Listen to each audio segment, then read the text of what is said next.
নমস্কাৰ class 10 ট্ৰিগোনোমেট্ৰি advance ম্যাথমেটিক্সৰ একদম last chapter যেটো এক্সাৰসাইজ 7.3 তাৰ 2 নম্বৰ কোৱেশ্যনৰ তিনটা কোৱেশ্যনৰ ডাউট আছিল এগৰাকী ষ্টুডেন্টৰ সো হিখিনি আমি কৰিব লাইছো সো এই কোৱেশ্যন কিটা হল এইকিটা সো দ্যাট আমি এটো কৰিব লাগে ফাৰ্ষ্টতে cos square alpha plus cos square alpha plus 120 plus cos square alpha plus 240 equal 3/2 so ফাৰ্ষ্টতে একেটা কৰিব যোৱাৰ আগত মই এটা কথা ধৰি লৈছো যে তোমালোকে ট্ৰিগোনোমেট্ৰি মাল্টিপল এংগলছৰ যিখিনি ফৰ্মুলা সেখিনি পঢ়িছা প্লাস যিখিনি তোমাৰ ডিডাকশন মেথড হয় এই গুটেখিনি কমপ্লিট কৰিছা যেহেতু এটা লাষ্ট চেপ্টাৰ হয় এইখিনি ওপৰত বেস কৰি মই কোৱেশ্যন কিটা সলভ কৰিম সো ফাৰ্ষ্ট কোৱেশ্যনটো হল তোমাৰ এটো cos square alpha plus cos square alpha plus 120 cos square alpha plus 240 equal 3/2 so এটো আমি লেফট হ্যান্ড সাইড ললো ইন জেনারেল কি হয় তোমাৰ কিছুমান নিউমেৰিকেলছত আমি এটো কৰিব লাগে cos square a plus b cos square a minus b এনেকুৱা এটা ফৰ্মত আহে যেহেতু ইয়াৰ 120 আৰু 240 আছে সো আমাৰ মেইন হেৰিটো আইডিয়াটো হ'ব যে আমি এই যেটো টাৰ্ম আছে cos স্কয়াৰ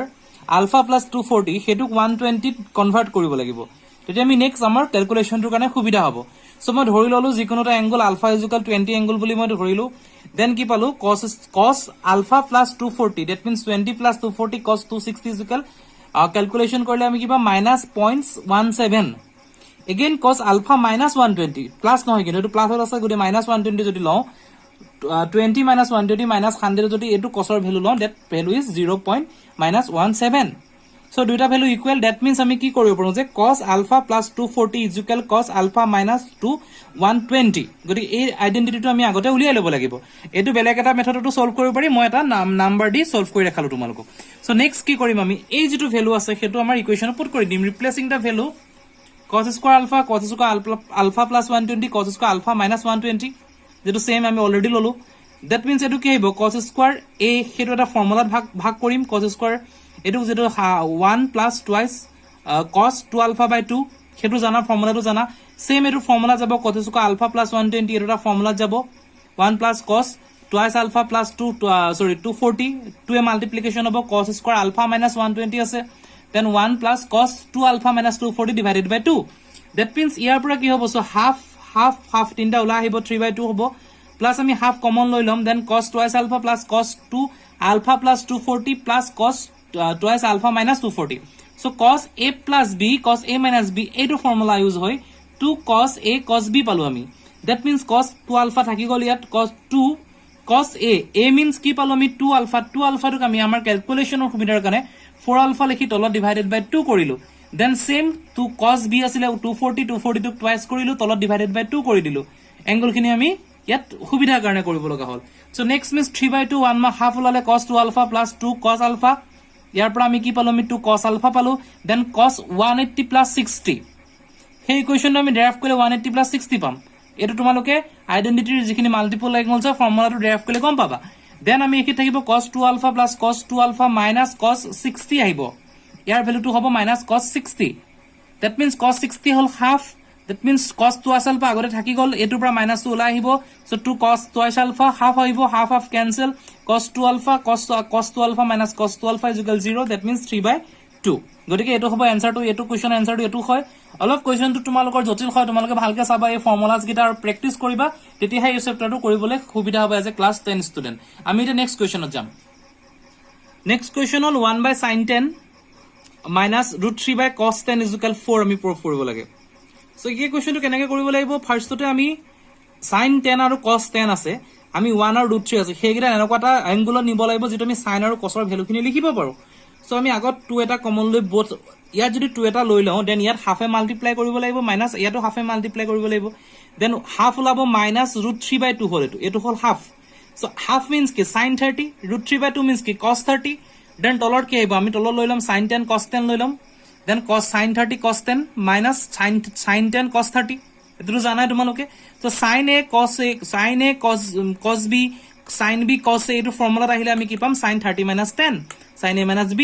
so সেই ফৰ্মুলা পালে sin 20 অলৰেডি এটো sin 10 cos 10 আছে sin 10 cos 10 আছে sin 10 cos 10 তলত হৈ আছে so সেই বস্তুটো যদি আমি sin 20 পাই যাম so sin twice a twice theta ফৰ্মুলাত আমি 2 টো যদি উলিয়াই আনো then আমি sin অনলি থিটা থাকি যাব sin থিটা cos থিটা হ'ব যেটো sin থিটা cos থিটা হ'ব অলপ sin tan cos tan আছে গতিকে এইটো ফৰ্মুলা ইউজ কৰিছে তোমলে গম পাইছা সো এইটোত আমি ক্যান্সেল কৰিলে 2 2 কৰি 4 উলিয়াব পাৰিম গতিকে এইটো आंसर হ'ব ৰাইট হ্যান্ড সাইডৰ 4 এটা আমি নেক্সটত যাম নেক্সট কোৱেশ্চন আছে 1 by sin 15 degree minus 1 by cos 15 degree is equal to 2√2 এই কোৱেশ্চনটো অলপ কমপ্লেক্স হয় হেতু আমি এটা আইডেন্টিটি লৈ কৰিব লাগিব ফাৰ্ষ্টতে এটো এনেকে ডাইৰেক্ট সলভ কৰিলে নোলাবও পাৰে গতিকে আমি কি কৰিব লাগিব ফাৰ্ষ্টতে 1 by sin 15 cos 15 is equal to 2√2 আমি এজে এটো শুদ্ধ বুলি আমি ধৰি ললো নেক্সট আমি কি কৰিলো যে sin 15 cos 15 তলত ওলালে cos 15 minus sin 15 that means কি 2√2 ট্ৰু প্ৰব আমি এটো প্ৰব কৰিব লাগে using the double angle identity মানে দুটা পক্ষৰ মাজৰ ইকুৱেল এংগুলাৰ যেটো আইডেন্টিটি থাকে এজ এ ট্ৰিকোনোমেট্ৰি হেতু তোমালকে পাবা যদি কিতাপটো বা নেটত সাৰ্চ কৰি চাবা ডাবল এংগুল আইডেন্টিটি আছে ট্ৰিকোনোমেট্ৰি ৰুল সো হেতুৰ মতে কি পাম আমি 2 sin theta cos theta is equal sin twice theta 2 sin theta cos theta is equal sin twice theta যদি হয় তলৰ যে sin 15 cos 15 আছে হেতু আমি কি কৰিব পাৰো sin এই sin theta cos theta 2 যদি এফালে গুছি যায়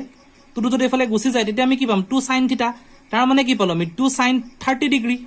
15 আছে 2 15 ৰ লগত 2 পূৰণ কৰিলে sin 30 ডিগ্ৰী তলত পাই গলো ওকে সো সেই বস্তুটো আমি ইয়াত পাই যাম একৰ্ডিং টু দিস কোৱেশ্চন আমি তলত পালো sin 30 ডিগ্ৰী √2 অলৰেডি আছে আমাৰ কাৰণ ইয়াত 2√2 দুটা আছে ভ্যালু গতিকে √2 পাই গলো দেন আমি কি পালো cos 15 minus sin 15 divided by sin 30 আছে half is equal √2 sin 30 is equal half তো তোমালোকে নেক্সট আমি কি কৰিব লাগিব গতিকে নেক্সট আমি পালো আগৰ ইকুৱেশ্চনটো চাবা তুমি 2 cos 15 minus sin 15 is equal half √2 কাৰণ তলত হাফ আছিল হাফটো দুইটো পলে উঠি গল দেন কি পালো cos 15 মানে কি পালো এখিনি এটো ৰাখি দিলো এই বস্তুটো আমি এখিনি ৰাখি দিলো তোমালোকে ধুনিয়াকৈ লিখি লবা ডিটেইলছত cos 15 মানে sin 90 minus 75